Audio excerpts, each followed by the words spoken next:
you've got your wrist joint to your elbow. Yeah. And then you go to the next expansion, you've got your whole cubit. And then if you turn your cubit vertically. He's going to flip us off. It's coming. Well, yeah, I was going to show you this. No. This whole thing was a joke for that? Cut that out. That means Listen, I was going to do that, but then I thought better of it. And then, of course, you had to bring it up. So. Randall's legendary. The best joke on the internet by far. Oh, Two seals and a walrus.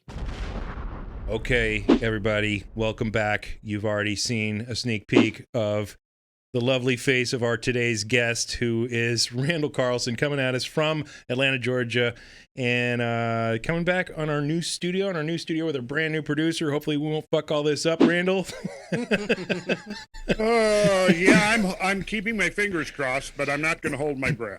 Okay, so here we go. We thought of a new drinking game that everyone can play, and that at any time that Randall has to say the words, "Well, that's pretty close there, Sean," everybody has to drink. Because I'm usually about 80% semi-right and wrong about something horrible. Yeah, and I decided earlier when I agreed to come on here that at this episode I really do intend to hold your feet to the fire. Excellent. I really appreciate that. Well, it's going to be a fun show today because one of the things that I'd seen you speak about previously was the magical understanding and the high technical understanding that is exhibited in what the Egyptians have built around the pyramids, etc., in ancient times, going back thousands of years, that lends credibility to the hypothesis that those folks knew exactly, the distances between things and the diameters and the circumferences and, of a lot of celestial objects that are in our local neighborhood thousands of years before they should have, in comparison to what our understanding is now, because it was only just in the last 100, 150 years that we started to figure out how to measure things from a celestial standpoint. And one of the amazing presentations that I saw you give a number of years back, which I think has been lost kind of in obscurity, which we need to probably cover just again, because I have a procession that I want to take us on, is that we review that stuff connected with what the ancient Egyptians did. And then we'll do a little transition down just south of there that I've got some stuff to show you that I think will be of large interest to the audience. That's right on that same tack that we can then talk about. And then I want to put that in perspective with the latest stuff that's happened over the last year with all of the technology admissions coming from the United States government regarding technology that may exist that is well beyond what we have as humans. And so I wanted to have just a little open conversation about that, but upon the setting, the backdrop of, this shouldn't be hard to get our mind wrapped around, because the evidence is already here on the planet that humans in the past have created things that are of great understanding of the celestial bodies around us in our local neighborhood, in our solar system, etc. So welcome, Randall Carlson, and I hope you would be able to find those slides that were about Egypt and how the pyramids are connected with our local neighborhood celestial relativism. And go. Well, gee, I was going to say, I thought you covered it really well. You got 80%. You got 80% there, right? And the first really close there, Sean. Everybody drink. You were almost 80%. Well, I am still not convinced what that data means yet, and how it ended up being there. The critics are going to always invoke the idea of coincidence. Right. But I don't really at this point know really what coincidence means. At some point, coincidence, if there's enough coincidence, you're looking at an actual pattern. And then you have to assume that there's meaning in that pattern of some kind that you are seeking to extract. I remember in the conversation we had on Joe Rogan's show with Graham and Michael Shermer was saying, well, people are subject to Patternicity. Yeah, patternicity. Good. Yeah, projecting their own conceptual framework onto random distribution of elements and assuming they're seeing a pattern there. Sure, I'm willing to accept that that's the case, but not always, because I think sometimes there really are patterns there. And those patterns really do lead us to greater insight about, what actually led to that pattern. The idea that if there's specific numbers or geometry or orientations in the infrastructure of, say, the Giza Plateau, for example, how does that end up there? And at this point, I would argue that it's almost certainly likely intent. It's not just a random coincidence. It's intent. Now, what did the designers of the Giza Plateau and the pyramid really know? See, what I'm still I'm straddling the fence on. Did they actually know and have a technology to measure celestial distances? Or were they working from some kind of a primordial template that intrinsically embodied these relationships? And because they were working from this template, it just automatically ties it in with a greater proportionality, system of proportionality. See, I don't know. I don't know the answer to that. Man, that's an amazing Chicken question. or the egg, but same result, kind of. Yes, that would be, yeah. And so from where I'm sitting, I could make the argument that there is a template, if you will, and because, in fact, I said this on a podcast recently, talking about when you look at what they were building in Egypt, when you look at what they were building in Southeast Asia, when you look at what they were building in Samaria, when you look at the megalithic structures of Northwestern Europe and the UK, when you look at what a monumental earthwork in the eastern woodlands of North America for a Mayan step pyramid or a ziggurat or a Buddhist temple in Cambodia, they all look completely different in their outer manifestation, but underlying all of these structures is a common template. It's almost as if they're all working from a sort of a common blueprint. But within that blueprint, within the framework of that blueprint, there's an infinite range of possibilities in terms of manifesting those principles in the material world. Would that be But analogous? underlying- And I'm trying to grapple with another construct I understand. Would that be analogous to the Fibonacci sequence, how that can manifest in ways that don't look the same, but yet is the same underlying frame? I would think that's Okay. valid. Just like, I mean, interestingly, you brought that up, the Fibonacci sequence. Now, that's a sequence of numbers whose additive, that's both additive and geometric, and its limit is the golden ratio, which is one of those non-repeating, non-terminating decimals like pi.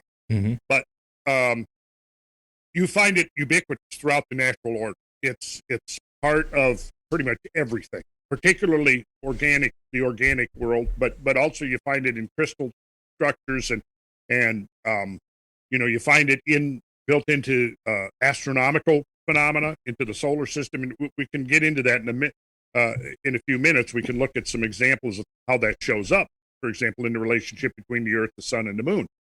But it's, of course, built into the human model. We are, like, if we look at ways that the golden ratio, if you want to call it that, the divine proportion, manifests in nature, there's no more superlative way of manifesting than in the human anatomy, because it's like we are walking embodiments of that particular geometric ratio, with some interesting deviation here and there, because and there are deviations. But I'll tell you the quick example here. Sure. Hold up your hand, your forearm, in front of your face, like this. Okay, this was the cubit, right? The cubit was elbow to fingertip. Yeah. Now, what the golden ratio does is it starts with the division of a line called the division into extreme and mean ratio. And what that means is you divide the line asymmetrically. I could actually, wonder if I can do this with a piece of paper. No. Okay, so I'm gonna just make a sketch here. Here, good. This is a practical joke on Randall's part. I'm still holding my hand out in front of me. 3 hours later. Keep holding, well, Sean. no, Keep this holding. is a test Keep here, holding. guys. If you guys are still holding up your arms an hour from now, You have the golden ratio of 88 if you're still doing it. hey, I promise we'll get back to your arms. Keep holding it up there. Keep holding it. Maybe I got you to hold up your arms a little premature. I realized I need to give a little bit of back so people can appreciate what we're looking at when we're looking at your arms. Man, I'm getting tired. This is a tough lesson. Yeah.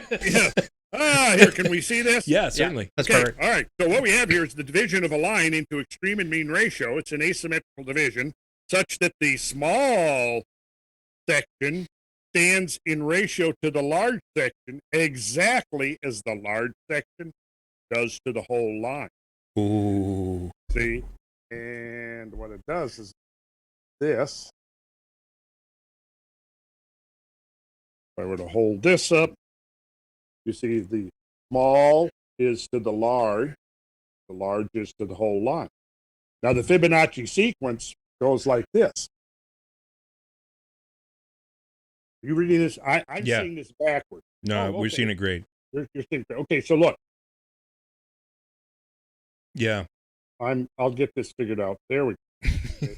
Because for one thing, it's about 2 seconds different time. So when Thank I'm you, going Zoom. one way, I'm seeing myself go the other way. Okay, I'll get my act to start. So you got 1 plus 1 is 2, 1 plus 2 is 3, 2 plus 3 is 5, 5 and 3 is 8, Yep. et cetera, et cetera. Okay, so that's the Fibonacci sequence. Right. Now, what happens is when you take the successive ratios of pairs of terms and you set the larger over the smaller, so 8 is to 5, or 13 is to 8, or 21 is to 13, 34 is to 21, etc. Right. What happens is the limit of that ratio is the golden section. Now, you never get there.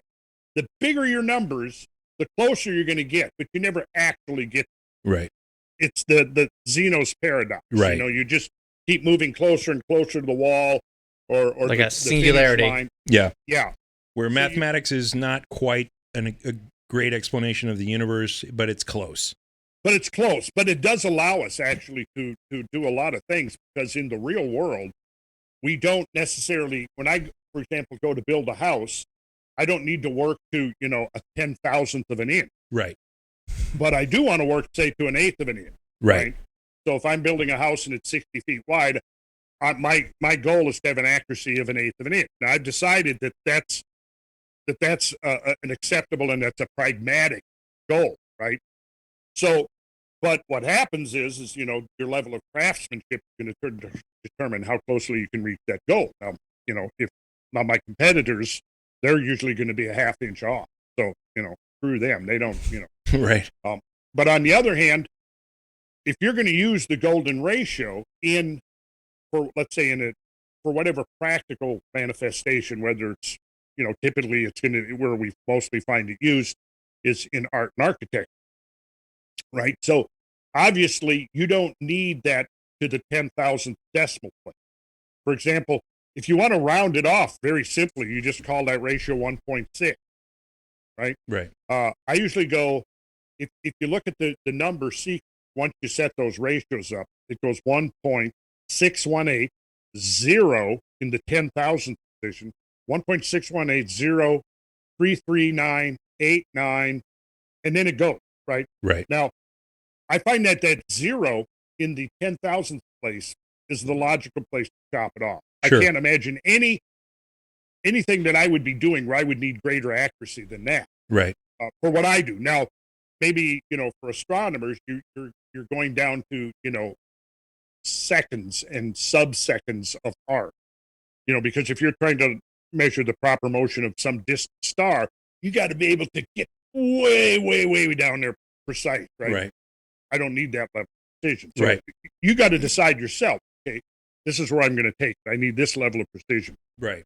And there's a certain point that math just kind of runs out, so to speak, when you hit the Planck length, and math doesn't go doesn't matter any further on splitting something farther, but math itself can keep going. Math, the numbers can keep going through infinity. But the reality is, I think I heard someone say once that, we can compute thousands and billions of numbers of pi, but you only need 6 points past the decimal place to find out how many atoms are in the sun.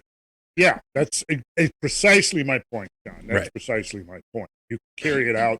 And, in the calculus, what you're doing is you're looking for the limit. And of course, you've got to decide yourself. If you're looking for the point of tangency on a parabolic curve, you can get that down to a really, really fine degree of precision. But, you can take it to the infinite degree of precision, but what's the point? Right. I mean, if you're trying to calculate, say, the orbit of a comet, you don't need infinite precision. I mean, you need precision, but you don't need infinite precision. So when you're doing those calculations, when you're calculating the orbits of bodies moving in space, you got to decide, okay, if I can get this down to within a second of arc, that's going to be plenty. Right. I don't need to go beyond that. And so you set up your calculation appropriately. So now back to the Fibonacci sequence. Now, are you guys still holding up your Yeah, arm? I haven't moved. Okay. Camera's just been off me. Okay. Shit, he caught me sleeping. Yeah, now in my classes that I used to do, I haven't been doing them in a while because I kind of don't have a space right now. But one of these days I'm going to get them going again and probably start doing online classes. But I show, people actually how it's derived first geometrically and then how the value is derived algebraic. And it's basically depends on the solution of quadratic equation in a big deal. But the point is that you get this idea of small. Here's the simple concept in words. The small is to the large as the large is to the whole. Yeah. Got it? Yeah. Or vice versa. The whole is to the large segment as the large is to the small. Yeah. And see, it will actually progress from there because within the small, you can subdivide that so that there's the smallest, the smaller small is to the small as the small is to the large as the large is to the whole. Right. And you can expand, you can go either direction. Yep. Infinite. You can dive in or you can go out. Now, what I was getting at was now it's time, I think we'll look at our arm. Okay. You hold up your arm and feel your wrist joint, and you will find that there's a space. Like for me, it's right here. It's called the space of desktop. And there's a hole there in your wrist that defines your wrist joint, right? All right. Now, basically what's happening is, again, this is your cubit, elbow to fingertip, and your wrist joint divides your cubit into that ratio right here. See, now I'm backwards, I guess. I should actually be this way. Or you know what I could do? Other I arm. have a left arm. I forgot. My left arm, sometimes it just hangs useless at the side. He looked at the Fibonacci sequence and said, "Oh, look, I got 2 arms. I'm gonna use this one." So there we go. So, okay, so check it out. But check this out. Okay, I'm going to go back to my right arm. Your hand divides your cubit in the golden ratio. But now, I mean your wrist joint, right? So now, look at this, and I want you to look at your finger, and you're going to see something interesting. You've got the same. You just look at your digit. This first link here to your first joint. Mm-hmm. Then you go to the second one. Right. You've got that same ratio. Right. Then you go from that knuckle to this. Let me see if I can. There we go. From here to here. So here's the sequence. You go. Here's the large, the next increment, and then here. And then you go to the next one, and now you've got your whole hand. Yeah. You go to the next one, and you've got your wrist joint to your elbow. Yeah. And then you go to the next expansion, you've got your whole cubit. And then if you turn your cubit vertically. He's gonna flip us off. It's coming. Well, yeah, I was going to show you this. No. This whole thing was a joke for that. Cut that out. That'd be Listen, I was going to do that, but then I thought better of it. and then of course you had to bring it up. So Randall's legendary. The best joke on the internet by far. oh, God.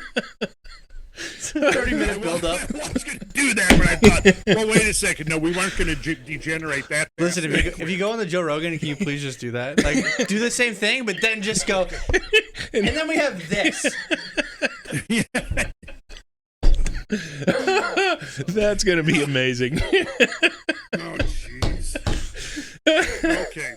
Sometimes I try. I do make a valiant effort to be serious. It's Yeah. so hard, though. But it is hard, man. It tell is you hard. What, when I'm out there working in the old days, not anymore. When I was out there in the old days, maybe trying to frame up a roof and it's 0 degrees, or on the other hand, I'm shingling and it's 105 degrees. I found the only way to come through that kind of stuff is to have a sense of humor. If you don't have a sense of humor, it just you're hurts. lost. Yeah, Yeah, it just hurts. it does. But yeah, I've been in those situations plenty of times where I'm laughing and crying at the same time. Yeah. That's an interesting place to be. So did the folks in Egypt use a lot of the golden ratio to? Oh well, we're about to get into that. Okay. I wanted to kind of introduce what it was. Yeah. And there's a lot of interesting mathematics behind it. We could get in. Okay. Yeah, certainly. So the last thing I was going to say, turn your cubit vertical. Yep. And your space of death dot. If you now expand that cubit your full height, Yep. space of death dot will be your navel. Whoa. And what'll happen is that your navel is basically your center of growth. Yeah. So when you're in the embryonic state and your cells are reproducing, they're literally the fetus is literally forming, following the curve that's generated by the golden ratio. In a lot of Eastern religions, by the way, the basis of and the foundation, the central point of chi is about an inch or an inch and a half lower than your navel usually. So it's right there too. In that same and it's they call that the center of your energy, the chi, your life energy, that type of thing is where it's supposedly centrally located, or where it emanates from is a couple inches below your navel. Yeah. And ironically, if you want to do some really weird balancing tricks and whatnot and lift your one foot up over your head and all this other stuff, like I usually fall down when I try balancing tricks, but the really cool practical trick that you can use is to focus your attention just an inch or two below your navel, and you could do amazing balancing act stuff on one leg, 1 foot, if you're strong enough, one arm or whatever, because you're focusing there, and for some reason it helps your body balance better in balance exercises. It's really weird. Well, that's interesting because when you look at people and you start precisely measuring people anatomically, you rarely find anybody that conforms to the ratio precisely. Everybody deviates a little bit here and there, right? Well, see, and the thing is that when you look at that line, that asymmetrical division is dynamic. You divided that right in the midpoint. That's a static image. It's like, think of a seesaw, balanced on that point. Right. It's just going to, unless there's an outside force acting on it. Oh gosh, here comes the Jehovah's Witness. Oh, hide. It's underneath the table. Invite him in. Invite him. What do you mean? This is a great opportunity. Really? Let's have a podcast. Yeah, let's have a podcast. Hello. Excuse me, just for a minute. Hang on, I'll be right back. This is epic. This will be great. Let's take apart their belief system. Here we go. Do you believe in aliens? Oh, man. Listen, if you have good word to spread it, spread it. You're knocking on doors. You could talk to thousands of people right now. Must have been a synchronicity because I was thinking about, we probably should, at some point during this discussion, talk about Yahweh. And here comes the Jehovah's Witnesses. So, okay. God, I wish they came on. I did. I said, you guys, you want to come in I and heard join that. us? No, we got to quote it. Dude, we'll fill your year quota. Come on. We would rather walk around your neighborhood and get to ones of people than thousands of people on an electronic medium. Nothing says truth faster than quota. But the funny thing is they didn't realize I was joking. Like they were not, like I was really going to invite. Hey, yeah, come on in, guys. We're doing a podcast out to thousands of people. Yeah, we got 30 million people watching. Come on in. Don't mind the very pointed questions about your belief system. No. So, yeah, they haven't come by. They used to come by regularly, but they haven't come by for quite a while. So I now know why. Don't go to that guy's house. to go back. Hey, don't go to that house. You're gonna be blacklisted. He wants to get you on the internet. I was surprised that they did come up because apparently they didn't notice the satanic pentagram I got over my door. New favorite person. Since I brought up satanic pentagram, I got to show you something. This is really. This is going to only be an approximation, obviously. Going back to this, now that's a poorly proportioned pentagram. Yeah. However, here's the cool thing about that. Guess what? These ratios are here. Oh my God. Yeah, there they are. Yeah, look, the large to the small. Look at this. The whole line, you can divide it here. You can divide it here. Yeah, the pentagram itself is like the preeminent embodiment of the golden section. Yeah. And interestingly, because the golden section comes from this square root of 5 plus 1 divided by 2. That's the basic number right there. Okay. Square root of 5 plus 1 divided by 2. And if you take a calculator, can you see this? I Okay, can. so I'm going to go. You're gonna write boobs. I'm gonna be so really disappointed. Let's see, can you see this? That's what we need. We need you to now write boobs on the calculator. Yeah, we got you. we can edit that in, right? And make it Speaking look- of Oh, yeah. boobs, we could get on a sideline discussing boobs here because there's actually a Golden correlation ratio. with the golden section, but let's not. No, that's not. We'll save that for another time. But yeah, check out the beauty queens of old and look at their numbers ratio of up to doodle doo. You know what I'm saying? Yeah. I'm going to do 5, then I'm going to square root it, and I get this number right here: 2.236, 06, 79, etc. Yeah. Now I'm going to add 1 to that. I get this 3.236. And then I'm going to divide that by 2, and there it is. Wow. You can see it. 16180. Yeah, so I could carry this number out to infinity, Sure. and you can see right there in the 10,000th place there is a 0. Right. So that's the basic. It's a quadratic equation. Solve it as a quadratic equation, and I'm not going to get into that now. But, Sure. But that's the basic. Square root of 5 plus 1.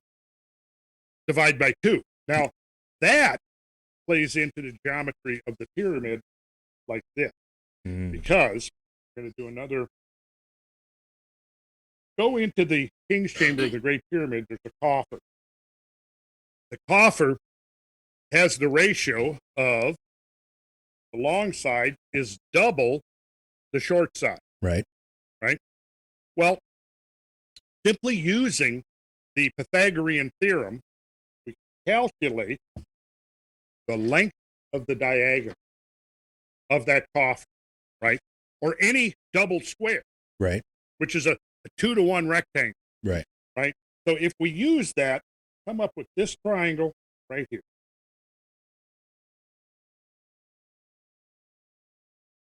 Think about it, right?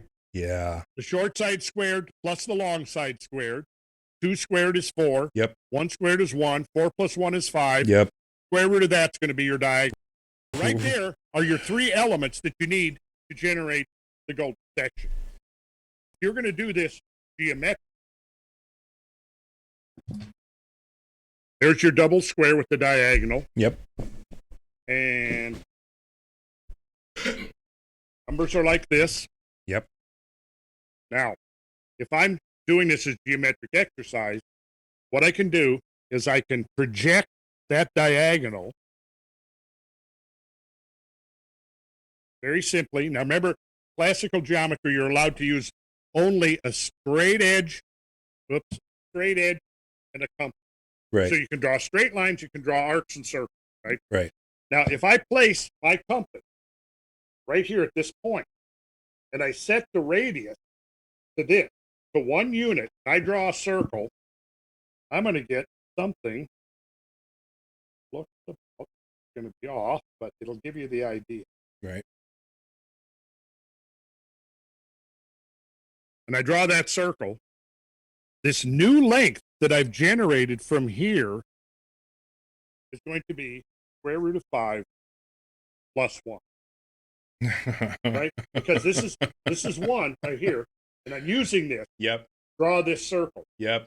So I project my diagonal, I get square root of 5 plus 1. Now, all I have to do is I bisect that. It's a very simple geometric operation. In other words, I take that length, I cut it in half, Right. I divide it by 2.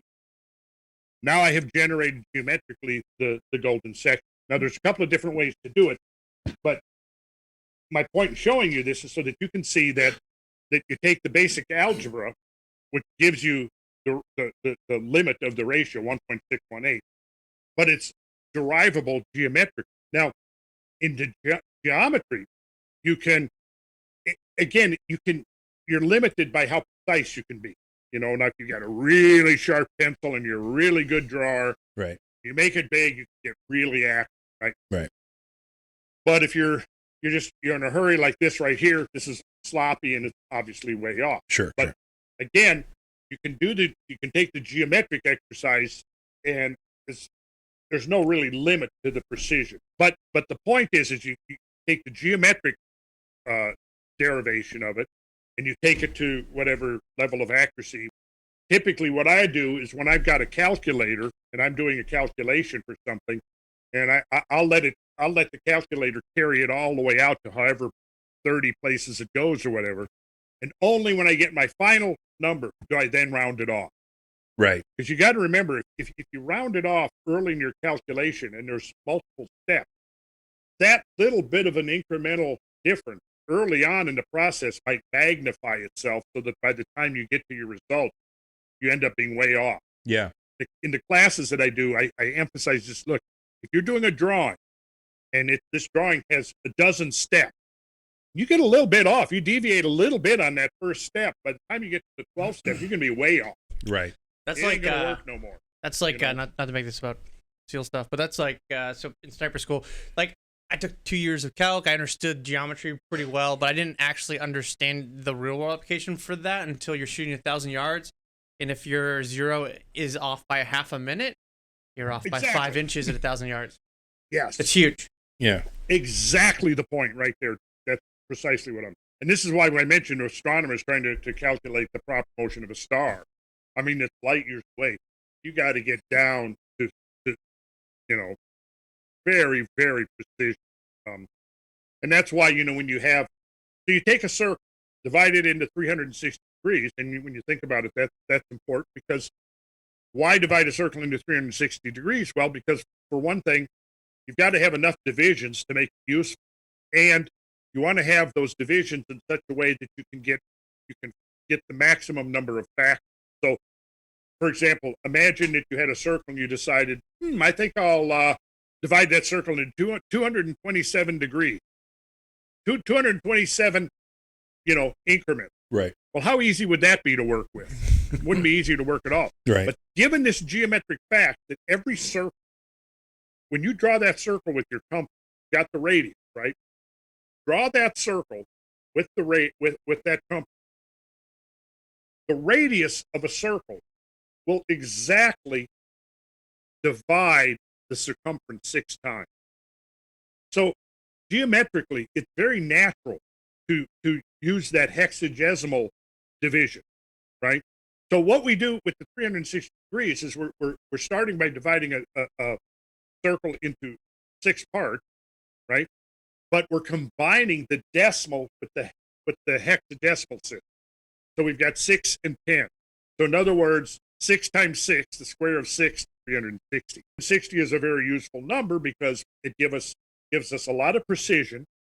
And within that, though, we've got the maximum number of factors, which basically translates into you could cut the maximum number of pie slices and not have any odd size left over. See what I mean? Right. So in other words, 2, 3, 4, 5, 6, not 7, but 8, 9, 10, not 11, but 12, etc. Right. will divide evenly into that. Then you take that degree, because obviously for many applications you need greater precision. Take that degree and you divide it into an order of minuteness, right? So there is where we get the term minute, because you've taken that degree and you've subdivided into an order of minute.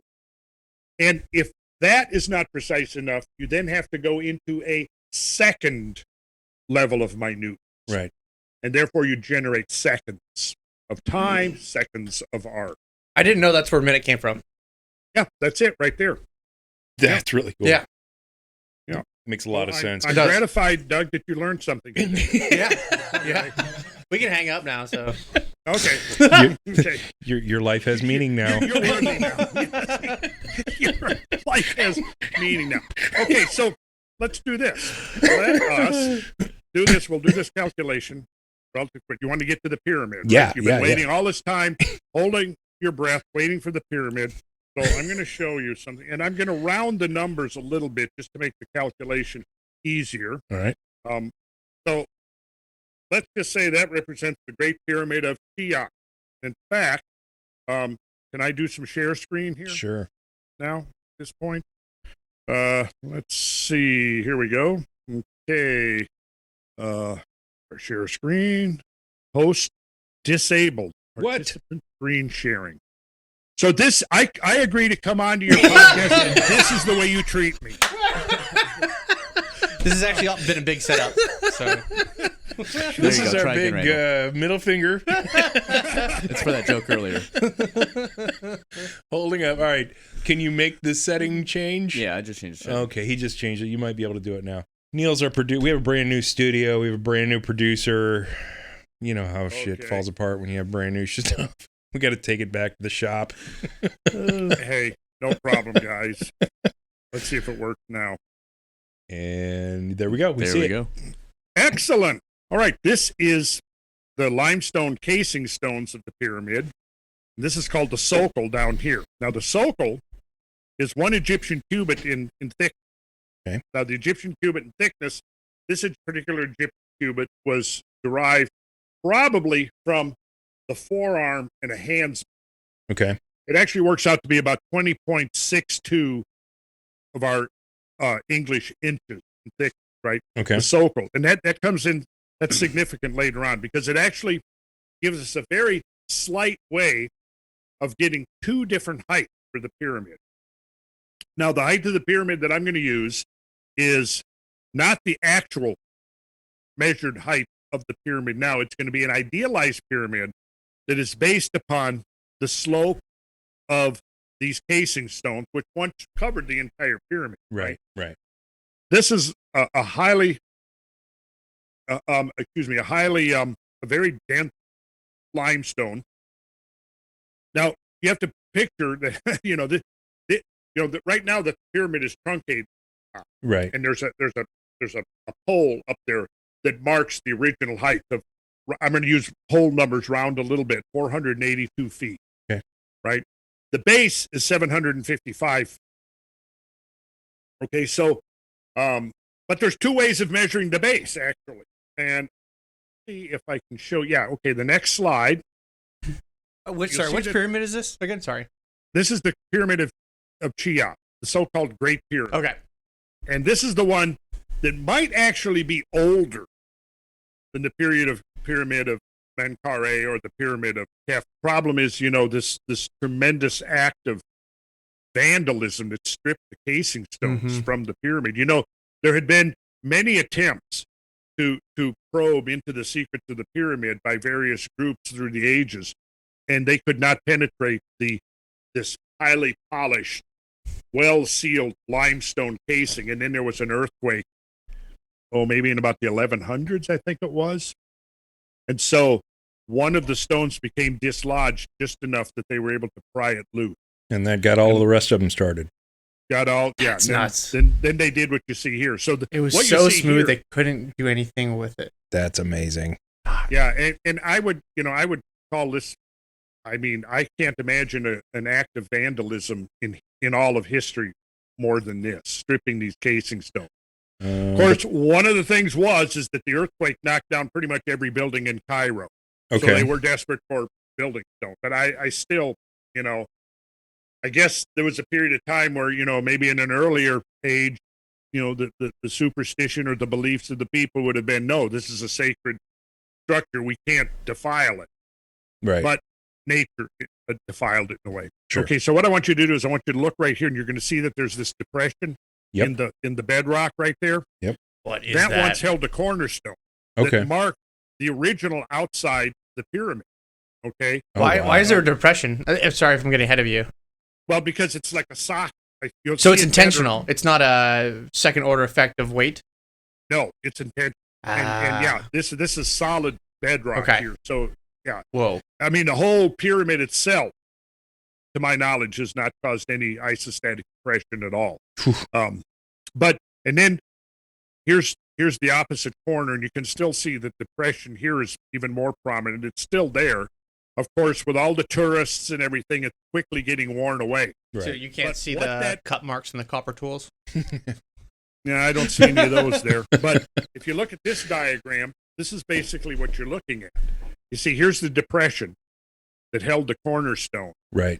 Here's the inner block exposed here, and this was with the casing stones, how it would have looked when the casing stones were still intact. And so you can see that the pyramid came down, and there was a base that sat upon the sulcus right here, and then there was the cornerstone here that basically gave you two distinct ways of measuring the base length of the pyramid. It also gave you two distinct ways of measuring the height of the pyramid. To include the sulcus, the base stones, or to exclude them, gave you two different heights. Slight little bit of variation, but it turns out that little variation is very significant. Also in the perimeter, it's a variation, but it's a significant variation. Let's see here. Look at the size of those stones. Yeah. This is, now of course, your conventional orthodoxy maintains that, these stones were in place, essentially by subsistence farmers working in their leisure time. No, basically that's it, I'm sorry. Hey, honey, I'm going to be a little late for dinner. I'm going to be carrying one of those 20-ton rocks over to put in the pile over there. Yeah, right. Come on, guys. No. So anyways, let's go back to this. Now, what I'm going to do, first thing I'm going to show you is we're going to take. Was there functionality to depressing it like that, or do you think that was used as a functional way to measure out the floor and say, "Hey, assholes, this is where the four corners are going. Build in." It's like a keystone. When we, for example, when we're building and doing footings, we do a keyway. And a keyway is basically we do this, and okay, if I do a footing, this is a cross section of a footing. Yep. We do a keyway. And then when we do, like, say, a poured wall, this is now a poured concrete wall. Okay. It interlocks with the footing. And that's basically what it is. I think it's a structural solution Okay. to lock those corners solidly into place. They're not just sitting free to move horizontally on the bedrock. They're actually They act as a Oh. literal Into the keystone. Right. Okay. Okay, I'm with you. Kind of a locking mechanism. a locking mechanism is a good way to put it. Yes. Yes. Smart farmers. I think I've actually got all this right here on a slide already. So if I do, let's just use that instead. Okay, I'm looking here at Egypt. I'm gonna jump over to a different program. There we go. Okay, let's see. I think I've got this here. Yeah, here we go. Wonderful. Okay. Okay. So I am going to do a share screen right here. So this data is taken from as it says here, the survey data of William Flinders Petrie and Nicole survey of Egypt and A. Pohan, who was a surveyor. So this is the combined data of 3 separate independent surveys of the pyramid. Okay. Now, the base length, as it shows right here, 755.85 feet. Right. So I've got that up here. And the height is 481. Now, this is slightly rounded off. Okay. Sure. As it turns out, that ratio is the same as the ratio of 11 to 7, which simplifies everything. Very interesting. Here is that slope. Here's the casing stone again. Yep. Right? 51 degrees, 51 minutes of arc. That's very precisely measured. So by the virtue of the fact that a few of the casing stones still remain, we can calculate the original geometry. Nice. And we can determine by measurement the slope of the angle of the pyramid, right? And the only reason they're still there is because when they were ripping off the casing stones, the rest of the pyramid, the base of the pyramid got covered in rubble. And I don't think the rubble was even cleared away until maybe Napoleonic time when he was there, or maybe even after. Right. And so because of the tumbling stones and stuff down the side of the pyramid, the casing stones are not in their pristine condition right now. It was almost certain that when the pyramid was intact, those casing stones were so tightly fitted that you didn't see any seams, and they were been highly polished and reflective. So can you picture, coming across the desert, if it was even in fact a desert, it may have been a grassland, but coming across and you see this thing in the distance. I mean, it must have been an awe-inspiring sight. Sure. And to think, when you begin to visualize that, you begin to think about the size and the mass of this thing and the complexity of it, and what an extraordinary engineering feat it is. I mean, you go, wait, time out, guys. Somehow there's a disconnect here between the culture that you're describing for the Nile River Valley prior to the Old Kingdom, and then within a generation or two, they're doing this. Right. Something it's not adding up here, guys. Right. Okay, so here's what we can do. Let me see, I might have it on see if I've got it on the next slide. Okay, so remember I said there was now 2 ways of measuring the base and 2 ways of measuring the height. Yes. Okay, by how you included the socle. So in the next slide, I'm including the socle and those cornerstones, like as you saw in the diagram, and you come up with this instead.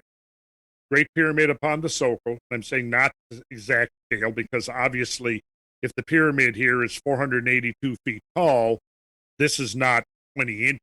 Right. But it's just for purposes of illustration. Okay, so now we'll go to the next. Here's the thickness of the socle, 55 centimeters or 21.6535 inches. Peter Tompkins' calculation of the height was 480.6918 feet. Add the socle to that, you get a total height of 482.496 feet. Okay. Now again, there's slight variations in it, but that's normal. That's natural. Sure. So, and if we look at the dimensional data, you'll notice also that every side there's a slight deviation. Right. Right. Some are just slightly longer. Now, was that intentional or is that an error built in? I'm not sure. It could be that differential you see there is a consequence of the earthquake that dislodged casing stone. Right. Because it doesn't have to open up the joint hardly at all to get this degree of deviation. Right, because when you're talking about a variance of the foundational aspects of the building itself, if you move something that is primary, then the effects become additive, at least. Yes. Out to the edges. Yes. So basically what'll happen is we have this triangle, you'll notice this triangle, its base is 755.85 feet. Height 481. Angle 51 degrees, 51 minutes. Now, I want you to look at this particular triangle right here. Okay. And what I'm going to do is I'm going to take, and this is just going to be a quick, rough measurement, but I think you'll get the idea. I am going to take the 755.85. I'm going to divide it by 2. And that will give me the base of this triangle right here that I'm lining out with my cursor. Yep. Right. So now, when I do that, can't see my calculator, but I'll do it here anyway. 785. I'll divide that by 2. What I come up with is 377.925 feet. In fact, I could probably even put that in there. 377.925. Okay, now what that is half the base. Okay. Right? So that number is this number right here. All right. So now with these two numbers, I can calculate the slope length, which is called the apothem. So if I do 481 squared, and then I add to that 377.925 squared, and then I take the square root of that, it gives me the long gives me side. the length of the apple right here. Right. And that number is, I'm going to put that right here, 611 point, I'll go ahead, 709. Now that is, that number, Is that the same of That's your C doing- squared. I was gonna say, isn't that the same as doing the sine of the angle? Or yes, I could have Okay. done it that way. But- I absolutely could have done it that way. Yes, I could have used the sine or well, actually the tangent, I could have used the tangent, which would have been opposite over adjacent. okay, that's all right. That's what I'm thinking of. Yeah, that's right. Okay, Doug. Now, here's what I'm going to do. I'm going to divide the length of the apothem by half the pyramid's base. Okay. I'm going to stop the share. 611 point whatever divided by 377 point whatever. I just did that in my calculator. Yep. And you can see what the ratio comes up to. Pretty close. Well, again, and I rounded off a bit. Yeah. Exactly. Right. So there you go. There's the golden ratio built right in to the profile of the Great Pyramid. So intentionally or unintentionally, equivocally, the ratio is there. The ratio is right there. And That's notice how amazing. it's related to that 51 degrees, 51 minutes of angle. Right? That's amazing. So Isn't that amazing? Yeah. it is. It's, My God. I mean, it's certainly an exhibition that they understood advanced math and geometry to be able to put this stuff together. I mean, which, if you're going to build a pyramid, wouldn't be totally out of the realm of understanding. But at the same time, when you're talking about, the farming community of Egypt being able to put these rocks together in such an exact way that it turns out to be exact out to the 10,000ths position of decimal math, that's mind blowing. It's flabbergasting. Yeah. Now, isn't there some is. type of connection with the measurements of the pyramid with some celestial bodies? Let's go there. Let's All talk right. Yeah. about that. Let's go there. Yeah. That's exactly where I want to go today. Well, if Doug wants to go there, but we'll start with the nearest celestial body. To us at this moment, the nearest celestial body to me, because I have a 3-foot crawl space, it's 3 feet below my bare feet right at the moment, and that's the Earth. It all starts with the Earth. You got to measure the Earth because, if you want to get the framework of the cosmos, the first unit that you use in your yardstick is the diameter of the Earth. Because once you get the diameter of the Earth, you can now get, for example, the distance to the moon, Okay. and you can get the diameter. Sure. You can use that to calculate the distance to the sun, for example. Okay. And when you get the distance to the sun, bear in mind that what you've got now is in an orbit. You can have 2 points of two observational points on opposite sides of the sun that would be 6 months apart. Right. And that's about the minimum that you need to determine the angular distance of a distant star. Right. So, in order to get that angular distance, the distance of a nearby star, you use the base of a triangle, whose base is twice the distance of the Earth to the Sun, if that makes sense. Mhm. Okay. Because let's say we're 93 million miles away.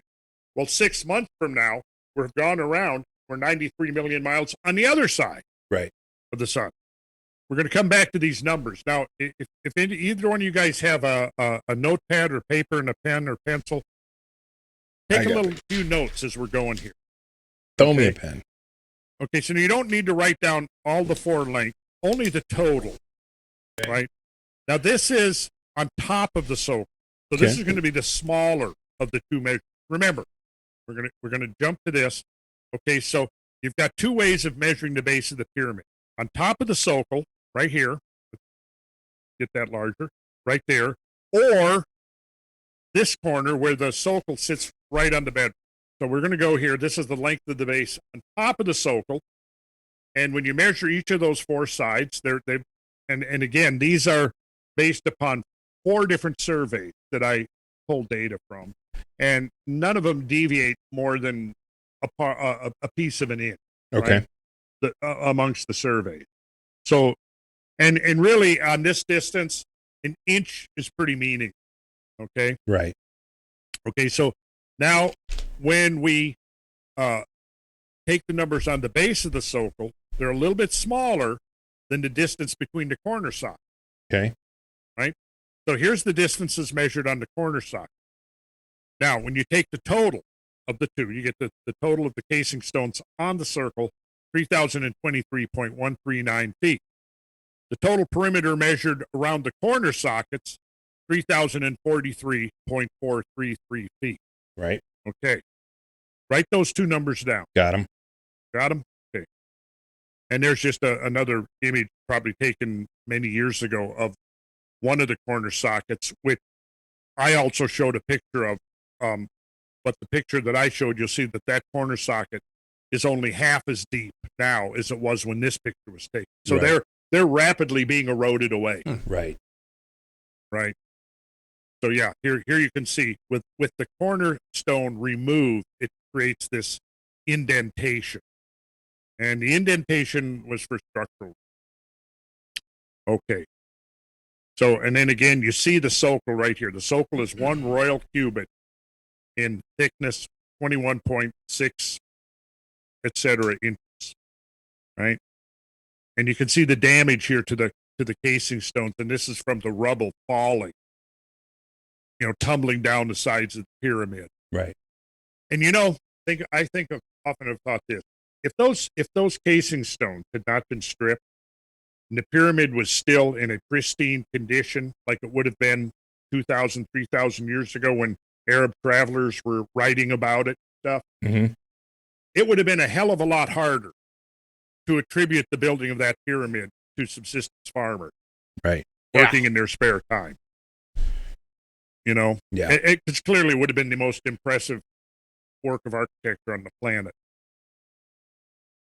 Okay, so let's move here. Okay, now we're going to have a little lesson in geodesy. Okay. Okay, here's 2 ways we split up and divide the circumference of the Earth. We have, we can do cutting planes that are parallel to the equator, and that gives us the lines of parallel. Mm-hmm. The lines of parallel give us the distance along the local meridian lines between the equator and the specific parallel. You'll also notice that the circles created by the cross-cutting here are obviously the biggest circle is going to be the equatorial circle. And then as you move into the higher latitudes away from the equator, those circles in the cutting plane get smaller and smaller. And then eventually, when you hit the North Pole or the South Pole, that circle is going to diminish to a theoretical zero Right. at that point, right? Okay, then when you slice the Earth the other way, parallel to the axis of rotation rather than perpendicular, that's when you get the lines of longitude, which by which you measure distances east to west. Right. Lines of latitude are the parallels to the equator, and they give you distances north to south. Okay, so we've got meridians, which are the lines of longitude, and we've got parallels, which are the lines of latitude. Okay, so now we go on here and we can look at one length of 1 degree of the meridian. Now, you've got a number of ellipsoids here, the international ellipsoid and the Clark spheroid of 1866. And now, since then, we have, I should have.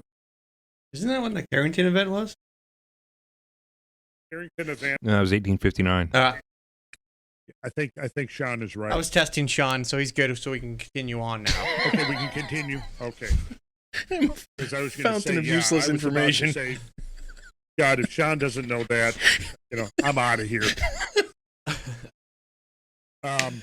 Okay, so we've got length of 1 degree of the meridian, right? Now notice, let's go to the easiest number to probably comprehend is going to be the statute mile, which is our American mile, right? Now, as you go down, notice the latitude, like 0 to 1 degrees, that's at the equator. So if you're at the equator and you decide to travel north, right, what's happening, you move from 0 up to 1 degree of latitude, you've gone 68.703 miles. Okay. Now, if you go from 1 degree to 2 degrees, you've gone 68.704 miles. So it's a little bit longer, right? Right.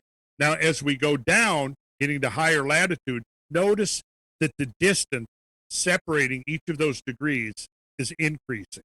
Just a little bit. Each one. Now, that's a result of the Earth's orbital spin, and the fact that the Earth does have a degree of plasticity means that the Earth is bulging out towards the equator, which means that the arc of the Earth's surface is steeper from the equator going towards the pole. Yeah. And as you get to the pole, the Earth is essentially flattening out a bit. Right. So the difference between lines of degree measure is going to be subtly and slightly increasing with each increment. Right. So you can go through all the way down, and you're going to see that at 0 to 1 degrees, it's 68.703 miles up to the first degree. When you get all the way from 89 to 90, now you're up to 69.407. So there's a deviation in that measurement depending on where you are latitudinally. Sure. Okay. Then we'll go to the length of 1 degree of the parallel. And remember how I showed you that the great circle at the equator is the biggest. Yep. So clearly a degree measure there is going to have more miles in it. You'll notice that the statute mile at 0 degrees, which is the equator, is 69.172. Now, as we go north, measuring a degree of arc on each of those parallel circles, notice what's happened is that each one is getting smaller and smaller and smaller. We go down here and you see, look what's happening. We get all the way down here to 88 and 89 degrees. It's only 1.211 miles. Right. Right, because that circle, that great circle, is shrinking as you get towards the North Pole. Right. And then when you get to the theoretical exact North Pole, it would be theoretical 0. Now, of course, this is the real world, and between the idealized, any builder architect knows this, is that when you draw a set of plans, come up with a concept, that's an idealized version of what actually ends up in 3 dimensions built out of material, right? There's going to always be a little bit of deviation. Right. It's kind of one of the first ideas we were talking about in this conversation. Sure. Right. So what we do have to do here is differentiate between the idealized template. So here we are back to this idea of the template that we were talking about earlier, and the actual embodiment or manifestation of that template, right? There's going to always be a deviation. Mm-hmm. But with enough data points, your statistical base, you should be able to essentially re-engineer the original template. And that's kind of what we're doing here. Okay, so now here we have some geodetic data from the official ellipsoids in use throughout the world. And I took this from the Encyclopedia of Solid Earth Geophysics. I'm sure, Sean, you've probably read this several times. I have it memorized. I know WGS. That's about it. Now you'll notice dates established here, the names of them, the Everest, the Erie, the Bessel, the Clark of 1866. That's the one that we were just looking at right here. This is from the, it's a compilation of geodetic data. It's not important where it came. Okay, so when you get down here to World Grid System 72 and Geodetic Reference System 80, this is where we're now getting into satellite survey. Right. All of these here are from basically ground-based measurements, but the last two are satellite surveys. WGS 72 is used by NASA and the Department of Defense. GRS, now when I did this like 10 years ago, I'm not sure who's using it now, but it is being used. The thing is that the deviation now is to the point of beyond diminishing return. Because for one thing, the Earth is not absolutely rigid. So if you measure one day and then you get precisely within a few feet, and then you measure again a week later, it's going to be different. Right. For multiple reasons. Where's the moon? How close, is it, if it's the winter season, Earth's a little closer to the sun. So the sun's gravity field plays a little bit more role in the Earth. Is the moon closer? Or is it farther away? The closer it is, the stronger the tidal forces are going to be that accumulate in the actual crust of the Earth.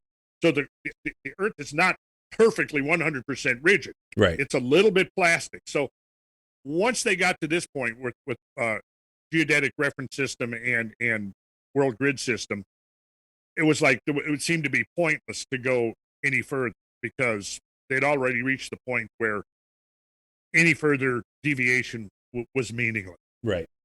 So you'll notice here, I've got polar radius in an equatorial radius in meters, and the equatorial radius, you'll notice, is different than the polar radius. Mm-hmm. Well, again, in every case, there's a difference between the equatorial radius and the polar radius, and that's obviously because the Earth is bulging this way and flattening along the axis. Sure. So, okay. So here we go. Length of 1 degree of parallel at the equator. The Clark spheroid of 1866 is 69.1715 miles, or 365,225.6575 feet. Which is curious because when you look at these two numbers here, from the Clark spheroid to the international spheroid, you divide these by 1,000 and you've got almost exactly the number of days in a year.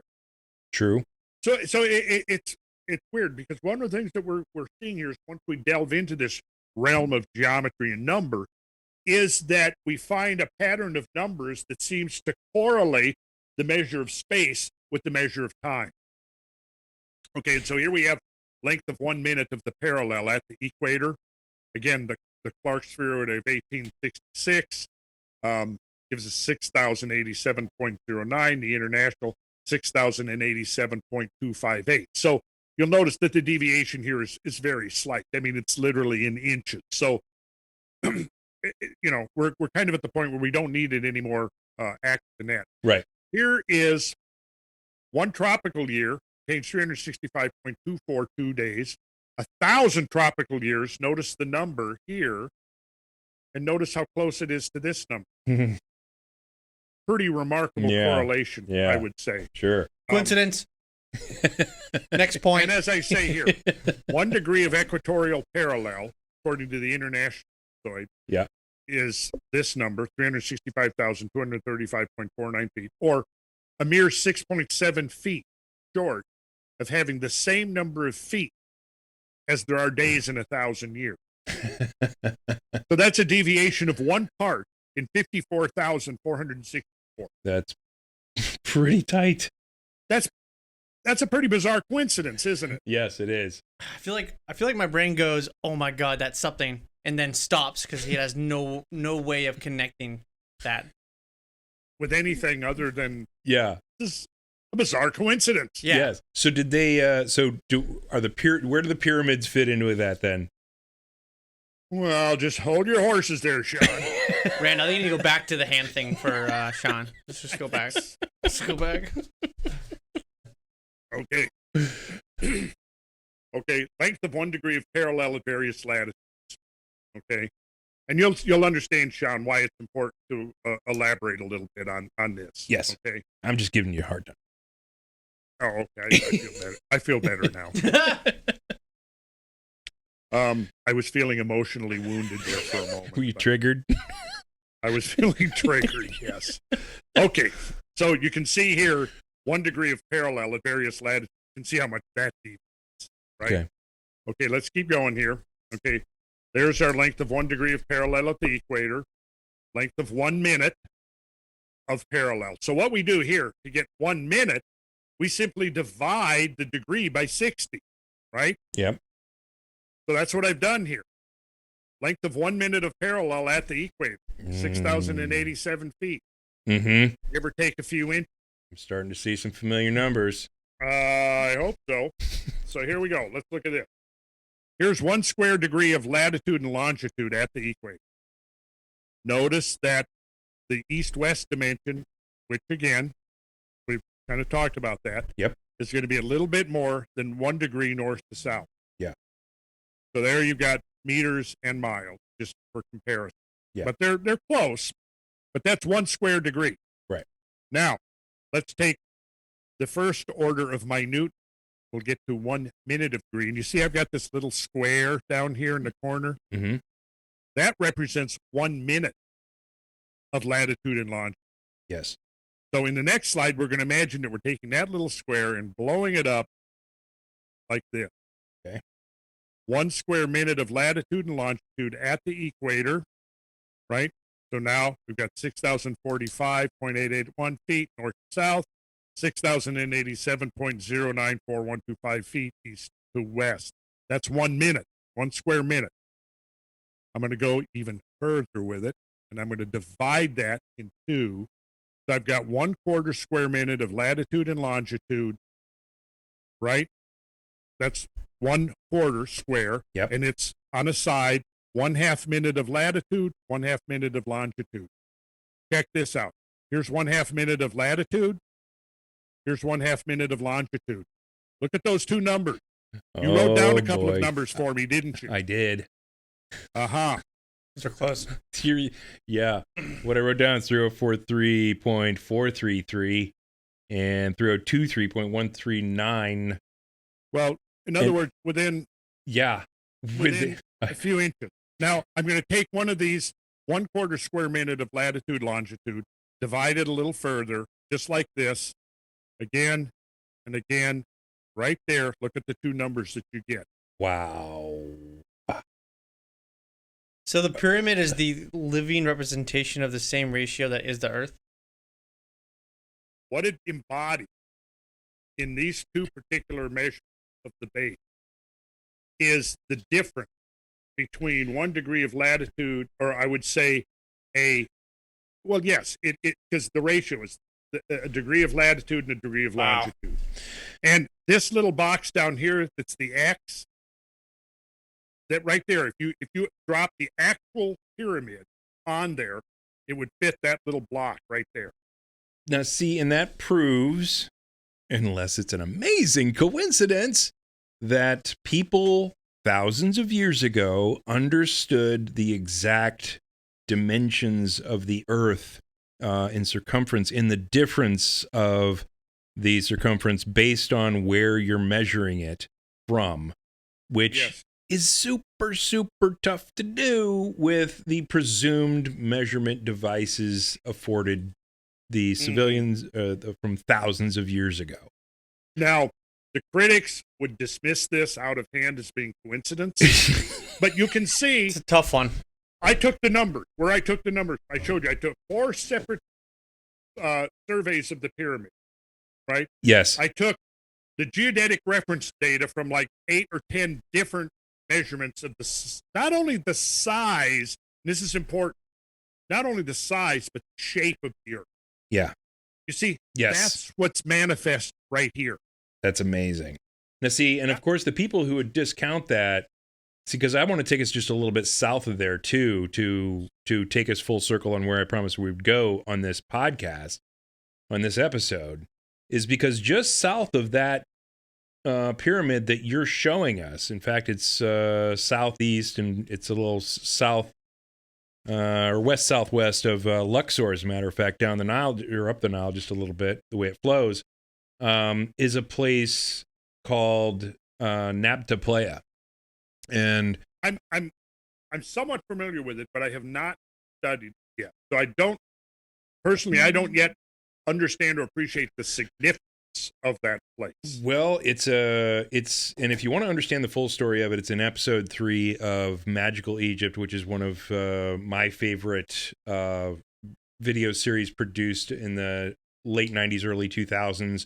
But there's something else down there that is irrefutably solid evidence that some advanced knowledge of our local celestial neighborhood is known or was known thousands of years ago, because they put these set of rocks out at Nabta Playa, and no one really understood what they were, why they were positioned in the way they were, and it took an MIT researcher who has a really cool title.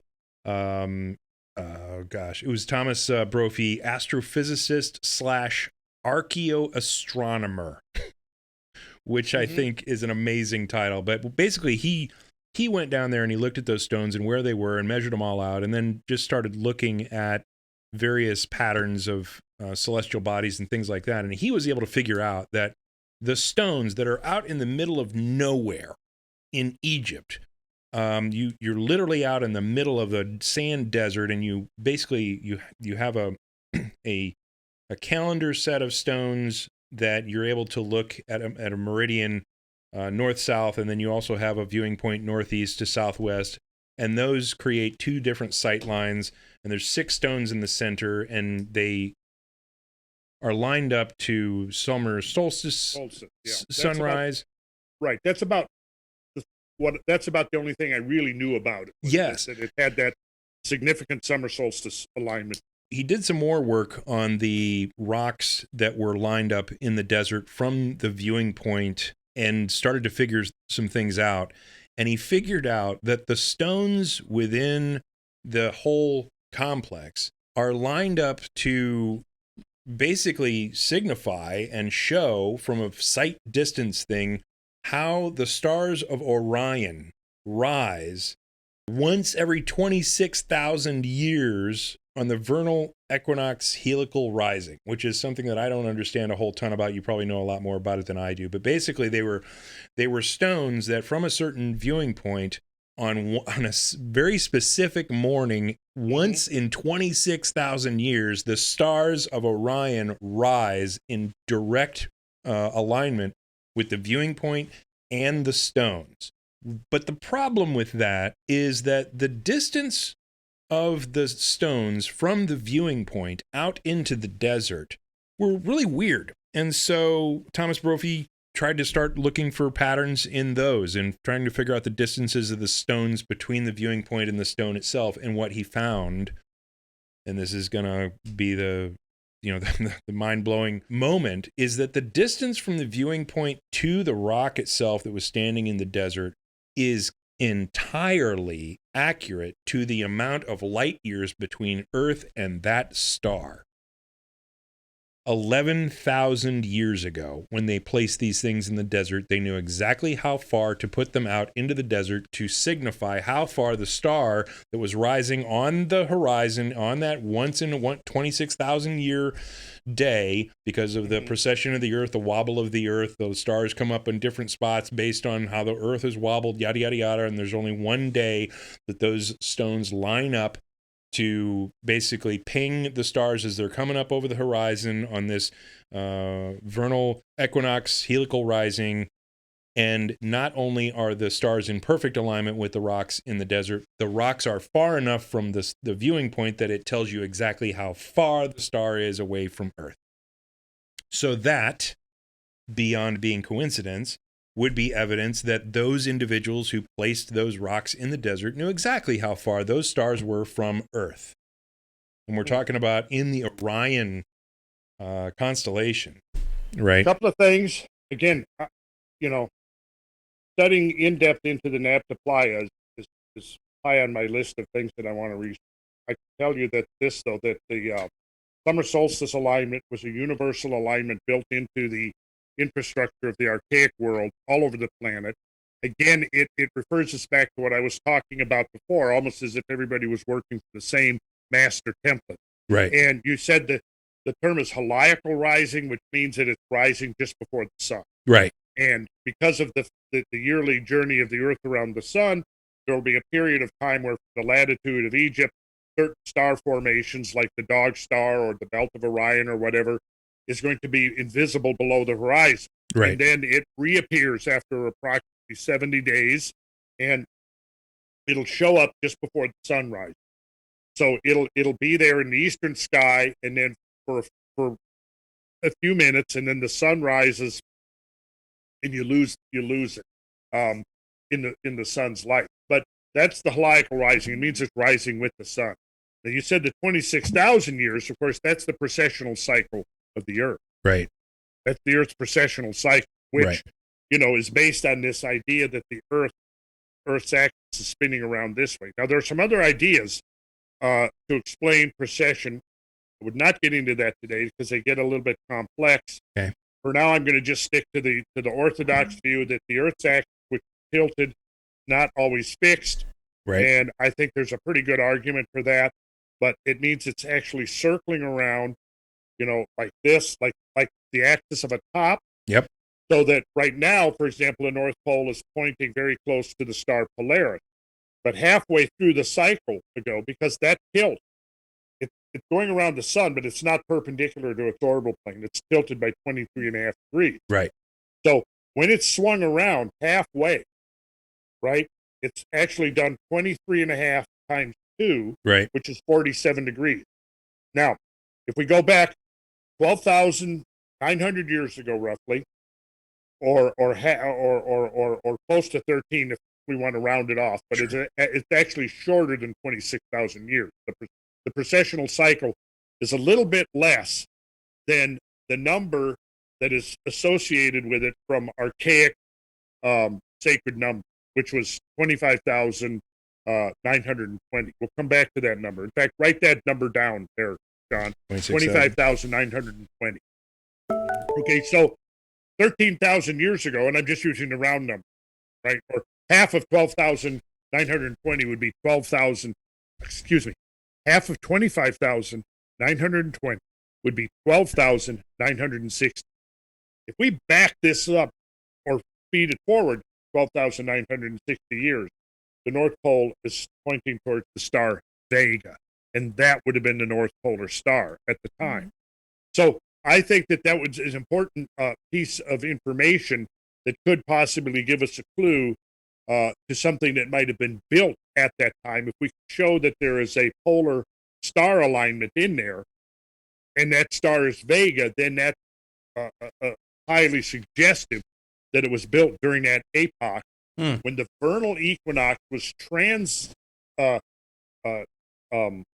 was moving out of the star constellation of Virgo, into the star constellation of Leo.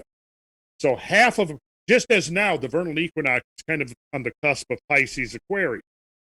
12,960 years ago, actually it would have been a little less than that. 12,960 years ago would have been,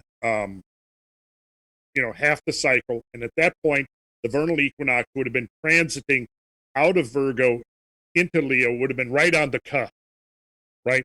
So we don't have time to talk about this today. I should get back to talk more about the model of the cosmic clock, which is the precessional cycle. Right. Okay. I can show you some interesting things about that. You perhaps have heard of the Younger Dryas impact hypothesis. No, what is that? Go on. Tell me. All right. I don't know if you've seen the latest dating of that, but we'll save that for another show. Okay, awesome. Can we go back to the pyramid for just a second? Yeah. One more data I want to show you. Yes, totally. Okay. Because then I want to talk about how UFOs built it. I'm just kidding. I'm kidding, but I'm not kidding, because I also wanted to talk about the stuff that had come up in 2020 about the United States government basically admitting that UFOs exist, and they've probably been visiting here for thousands of years, and we're in possession of stuff that we can't build here on Earth. It raises some questions about how maybe ancient humans might have had more intelligence of technological measurement and knowledge of our celestial bodies than previously assumed. Uh-huh. I don't know. I'm just crazy. I like to go off on those tangents because, I mean, I got to tell you, Randall, the Phenomenon movie, were you able to see that yet? Have you looked at that? The Phenomenon? No, I haven't. Oh my God. All right. Put it on your list of things to watch, because if there is one movie that has come out about the UFO phenomenon, which is why they call it the Phenomenon, if there's one movie that has come out that is not quite officially disclosure from the United States government, yet it's full of high-ranking officials. It's basically the closest thing to official disclosure that aliens are real, or that at least alien craft are real, or extraterrestrial craft are real, because it's all high-ranking government officials who are no longer in government saying, oh yeah, well, we had UFOs. And it's a bunch of amazing stories and like radar tapes and eyewitness reports from different locations of the same sighting from like multiple people around an area type of thing, and including a story that was of a landing that occurred in I believe it was South Africa somewhere at a school for children, and it was like the children had an interface with alien beings, supposedly, but the evidence of that in broad daylight, the evidence was amazing, because they had both the footage of the interviews of the kids back 30, 40 years ago, but then with the Harvard psychologist interviewing them all. Yeah, and it was a Pulitzer Prize winning Harvard psychologist that interviewed them on camera, and they talked about it. And then 30 years later, they went back and interviewed those same kids again, where you can recognize their faces on film, to where, oh yeah, that's that same kid grown up. They haven't changed their stories one bit. A lot of them like avoid the topic like the plague because they don't know what to do with it. And it's a compelling piece that goes from all the stuff that we've learned from Commander Fravor, with his chasing the UFO with his F-18 and not being able to catch it, all the way through multiple sightings from over military sites and nuclear missile silos where the missiles were shut down and deactivated, with multiple witnesses, radar tapes, the whole thing.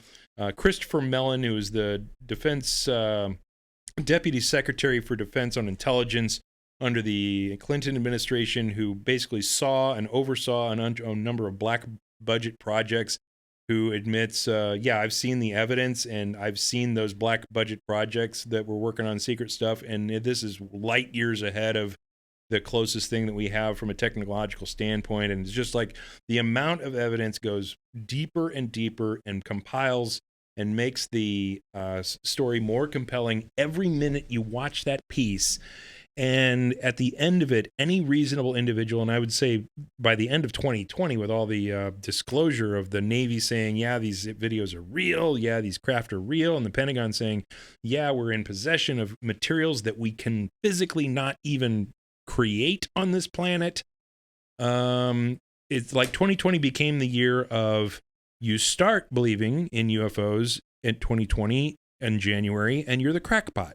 And by the end of 2020, if you're not believing that UFOs and aliens exist, you're the fucking crackpot who's in denial, right? Yeah. I mean, it's that dramatically life-changing as far as, or paradigm-changing as far as evidence goes.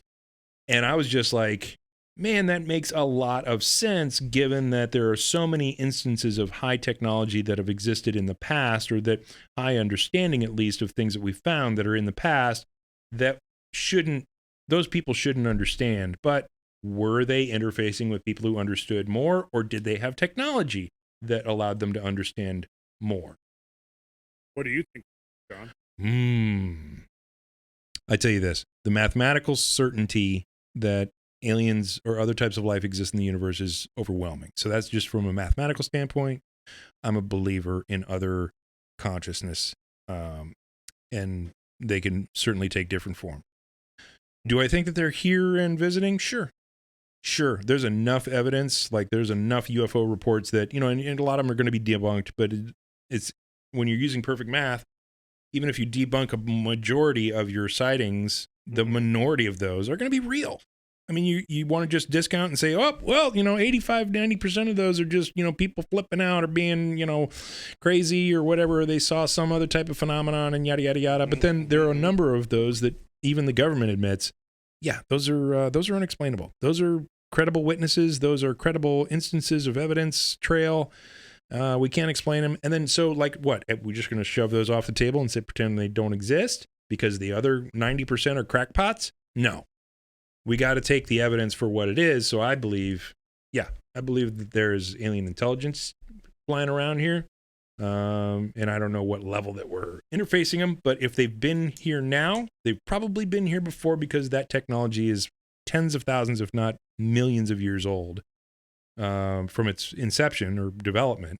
So why wouldn't they have interfaced with people who were here before us? I mean, I think it's human hubris to think that if aliens exist here, we're the first generation that they've contacted or interfaced with. And given all of the ancient, like all the stuff that Graham Hancock is uncovering with images of, what could be conceived of as alien craft or possibly alien technology, I think there's a ton of evidence that suggests that there may be a higher level of understanding in the past than we've had now on a lot of this stuff. Or there may be that we're just catching up with the technology that we understood previously based on having a more advanced technology that was then wiped out through a potential comet impact that you're seemingly an expert on. So I don't want to take your so-called thunder there. expert.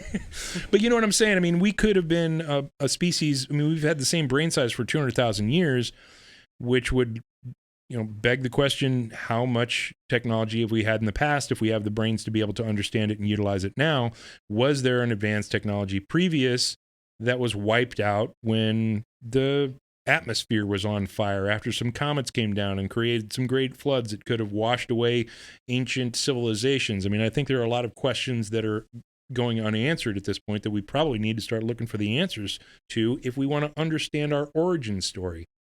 Because storytelling is very powerful. It's how we learn absolutely everything. Storytelling is how doctors learn how not to do the things that have killed people in the past. Because storytelling is like, hey, I did this and this guy died. Don't do that, right? It's how technology pushes forward. It's how we learn our culture and how to interface with our other human beings, etc. And storytelling is probably the most powerful way that we find our sense of self. And so if we're not working from the correct story of our own origin, that's got to be fixed. And I think we got to keep the door open for a lot of possibilities. And given this last year of a number of UFO disclosures and government agencies finally just throwing their hands up and saying, fine, yes, they're here, is an interesting thing to take into consideration when we're having these discussions about ancient civilizations who may have had access to a larger level of understanding or a higher level of understanding than we presume they did. I don't know. What do you think? Who, me? Yeah. I get asked that a lot. I bet you do.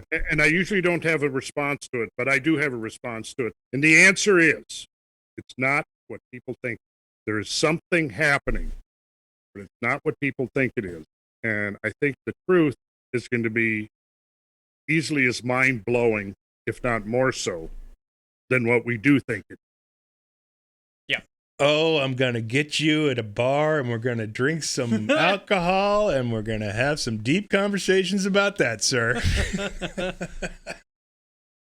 I mean, I agree with you. It's a conversation we need to have. There are things, that I've drawn upon that have led me to certain insights that I think that, 40 years of studying archaic traditions, symbology, esoteric, the mystery religions, all of that, they are actually repository of very precise information Right. about that whole phenomenon. Right. There is a potential explanation embedded within those traditions. And now what I've done is I've taken that potential explanation and I've tested it against what we now know about real world facts, about the structure of the solar system, the structure of the galaxy, and so on. The tempos of cyclical change and all of and that would be a very interesting discussion to have at some point in the future. Yeah. Not yet, for the simple reason that if I'm right, and I may not be right, I may be completely off, the deep end somewhere. Sure. But if I'm right, it's going to be a game changer. It's going to be a complete and total upheaval of everything we know. And I've been sitting on this for a decade, basically scared shitless to even talk about it. I know, because there's been such a stigma about talking about anything other than our regular consciousness and our regular, like the people who believe that consciousness itself in the human mind is it's called an emergent property, which is a advanced mathematical term for a property that comes out of a complex system that then downregulates back into the complex system, et cetera. They're assuming that consciousness is an emergent property of the brain itself, which is not true. It's not true. In fact, 3D space-time, more and more physicists are coming on board with this now. 3D space-time is the emergent property. Consciousness is fundamental. You need to be able to answer the question of why atoms come together. When entropy is the law of the land in the entire universe, everything splits up and becomes less complex over time and more separated. Why do atoms suddenly start to formulate into organic molecules that formulate into single-celled organisms that then start taking pro-life action, et cetera? There is a lot we don't understand that we're going to have to add a non-local consciousness field into quantum mechanics, I believe, which is something that people from Heisenberg through Einstein through Dirac also believed in. They said quantum mechanics is not correct; it needs to be augmented.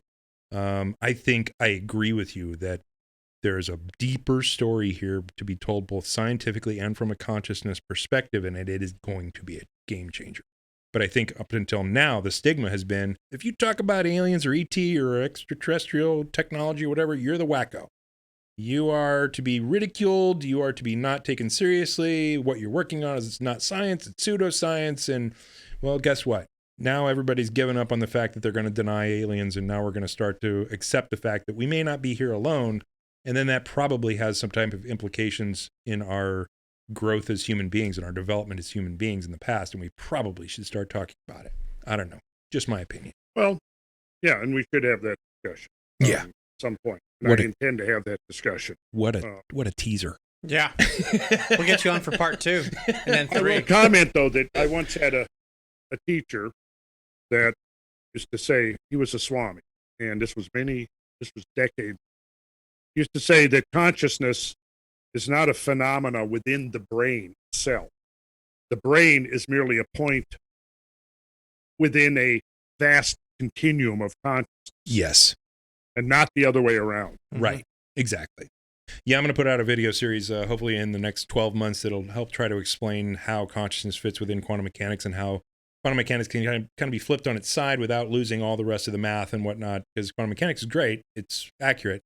But we're missing none of the 17 interpretations of quantum mechanics can leave consciousness on the editing room floor. Everyone has to have consciousness in their interpretation. A lot of people ignore the fact that they have to have consciousness, and they just say, shut up and calculate, such as the Copenhagen interpretation. But when you're talking about consciousness is required to collapse a wave function, that seems pretty damn fundamental to me, and we need to understand how that fits into quantum mechanics. And if you turn it on its side and you look at it from a different perspective, you can fit it in there, and then all of a sudden the double slit experiments and the quantum eraser experiments are predictable, and you say, of course this is how it works. So I'd like to do a little bit of a series moving forward into that, but I think all this stuff's going to tie together in the end. Randall, I really do. I really think it does. I don't know, maybe I'm crazy. Well, thank you very much for your time today. We will pick it up there later on, and we've got some other goodies in the pipe that we've discussed with Randall, but we won't share those today. But we've got some really grand ideas coming. It's really exciting stuff. Now, where would we find you? Because you got a brand new podcast, by the way, which is growing like a weed. Where do we find your? Because we're going to be on HowTube together, and we're going to be on each other's show and having some fun with some topics and things like that. But where do we find what you've been working on? Okay, very simple. RandallCarlson.com. There you go. I've Easy. had to disassociate with the former website that I was involved with for a variety of reasons, which I'm not going to go into at the moment. Sure.